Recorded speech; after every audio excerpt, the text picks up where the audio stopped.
Hi friends, இன்றைக்கி நம்ம புகழ் மீடியாவில் என்ன பார்க்க போகிறோம் அப்படின்னா சிக்கன் மிளகு கிரேவி எப்படி செய்கிறதுன்றதான் பார்க்க போகிறோம். அதுக்கு தேவையான பொருட்கள் என்னென்றது பார்க்கலாம். நான் இப்போ 3/4 கிலோ சிக்கன் எடுத்து வச்சுருக்கேன். அதுக்கு ஒரு 3 பச்சை மிளகாய், ஒரு பெரிய சைஸ் தக்காளி, 4 பெரிய வெங்காயம், கருவேப்பிலை, கொத்தமல்லி, தேவையான அளவு உப்பு, மிளகுத்தூள், மிளகாய்த்தூள், தனியாத்தூள், அதுக்கப்புறம் இஞ்சி பூண்டு பேஸ்ட் தேவையான அளவு, கல்பாசி, ஏலக்காய், பட்டை, அன்னாச்சிப்பூ, சோம்பு, இதெல்லாம் தான் நம்ம செய்ய போகிறோம். கடைசியில் கரம் மசாலா தூள் சேர்க்க போகிறோம். பார்த்துக்கலாம். இப்போ எப்படி செய்யலான்னு பார்க்கலாம். வாங்க வீடியோக்குள்ளே போகலாம். இப்போது சட்டியில் எண்ணெய் ஊற்றிக்கலாம். ஒரு 2 டேபிள் ஸ்பூன் அளவுக்கு எண்ணெய் ஊற்றிக்கலாம். எண்ணெய் ஊற்றிட்டு இப்போது எண்ணெய் நல்லா காஞ்சிருச்சு. அதில் நம்ம கல்பாசி,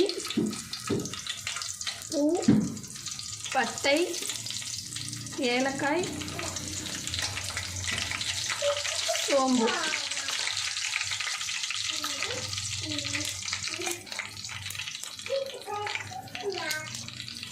அது நல்லா பொரியட்டும்.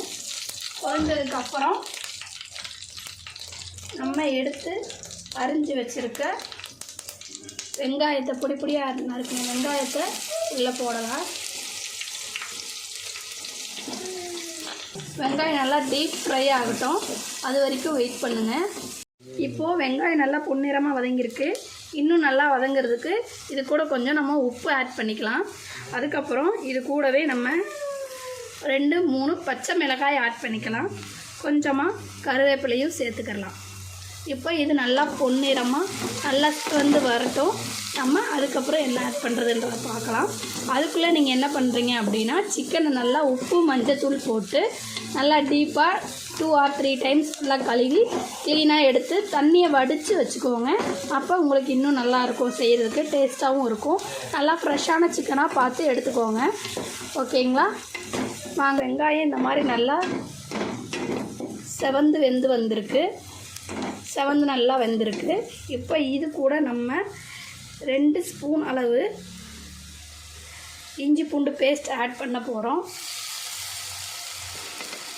நான் ஆல்ரெடி தட்டில் எடுத்து வச்சுருக்கேன், அந்தளவு தான் ஆட் பண்ணியிருக்கேன். அப்புறம் நான் நறுக்குனா ஒரு பெரிய தக்காளியை ஆட் பண்ண போகிறேன். இப்போது இஞ்சி பூண்டோட பச்சை வாசனை எல்லாம் போயிடுச்சு. இப்போ நம்ம கழுவி க்ளீன் பண்ணி வச்சுருக்கோம் சிக்கனை எடுத்து நம்ம அதில் போடலாம். மீடியம் பீஸாக போட்டுக்கோங்க. ரொம்ப பெருசாக இல்லாமல் ரொம்ப சின்னதாக இல்லாமல் நீங்கள் போட்டுக்கோங்க. போட்டு வச்சுக்கோங்க. எப்போவுமே சிக்கன் கழுவும்போது மஞ்சத்தூள், உப்பு போடுறீங்களோ இல்லையோ மஞ்சத்தூள் போட்டு கழுவுங்க. எனக்கு உப்பு மஞ்சத்தூள் போட்டால் தாங்க ரொம்ப பிடிக்கும். ஏன்னா அதில் இருக்க பாக்டீரியாஸ் எல்லாம் மஞ்சத்தூள் அழிச்சிரும்.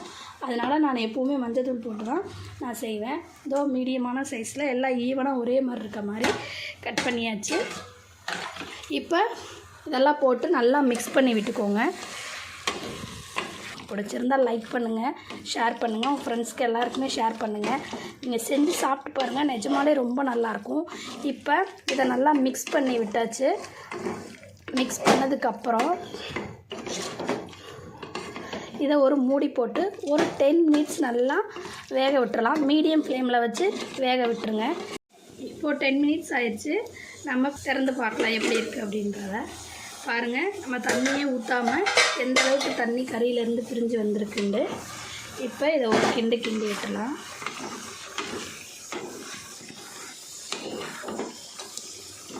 இப்போது இதில் தேவையான ஸ்பைசஸை நம்ம ஆட் பண்ணலாம். மசாலா என்னென்ன ஆட் பண்ணணுன்றது சொல்கிறேன். மீடியம் ஃப்ளேமில் வச்சுக்கிட்டு 1 ஸ்பூன் மிளகுத்தூள் போட்டு, 1 ஸ்பூன் தனியாத்தூள், மிளகாய் பொடி 1.5 ஸ்பூன் போட்டுக்கோங்க. உங்களுக்கு காரத்துக்கு ஏற்ற மாதிரி ஆட் பண்ணிக்கோங்க. ஆட் பண்ணிக்கிட்டு இப்போ எல்லாமே நம்ம ஒரு கிளறி விட்டுக்கலாம். எல்லாத்தையும் நம்ம மிக்ஸ் பண்ணிட்டோம். இப்போ இதுக்கு தேவையான அளவு எனக்கு கொஞ்சம் கிரேவி மாதிரி வேணுன்றதுனால நான் இன்னும் கொஞ்சம் இதில் தண்ணி ஆட் பண்ணிக்கிறேன். இப்போது நான் எனக்கு தேவையான அளவு தண்ணி ஊற்றிக்கிட்டேன். பாருங்கள் எவ்வளோ அழகாக கலர்ஃபுல்லாக இருக்குது. இப்போ நம்ம எந்த இதுவுமே ஆட் பண்ணல, வெறும் மிளகாத்தூள், மல்லிப்பொடி இந்த மாதிரி மட்டும் தான் ஆட் பண்ணியிருக்கோம். மிளகுத்தூள் இதான் ஆட் பண்ணியிருக்கோம். இன்னுமே உங்களுக்கு இன்னும் வற்றி வரையில் கிரேவி செம்மையாக டேஸ்ட்டாக இருக்கும். நீங்கள் இந்த டயத்துலையே உப்பு காரம் செக் பண்ணிக்கோங்க.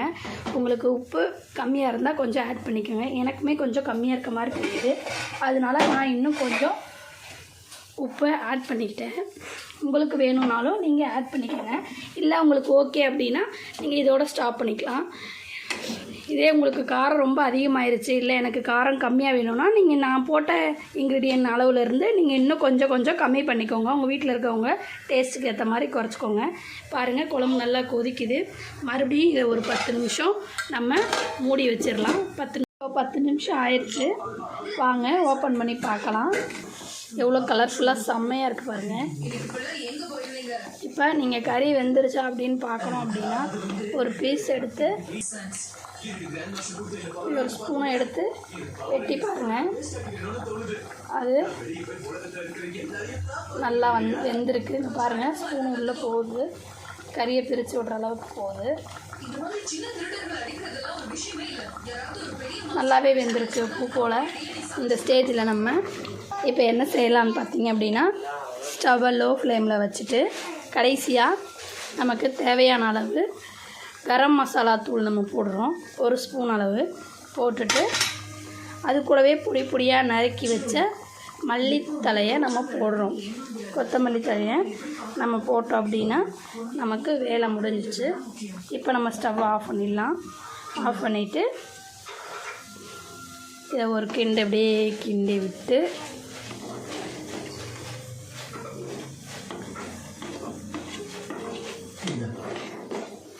ஃப்ளேவர் அந்த கொத்தமல்லிக்கும் அந்த கரம் மசாலா தூளுக்கும் ஃப்ளேவர் வேறு லெவலில் செம்மையாக இருக்குது. உங்களுக்கு ஸ்மெல்லே அப்படி ஆளை தூக்குது.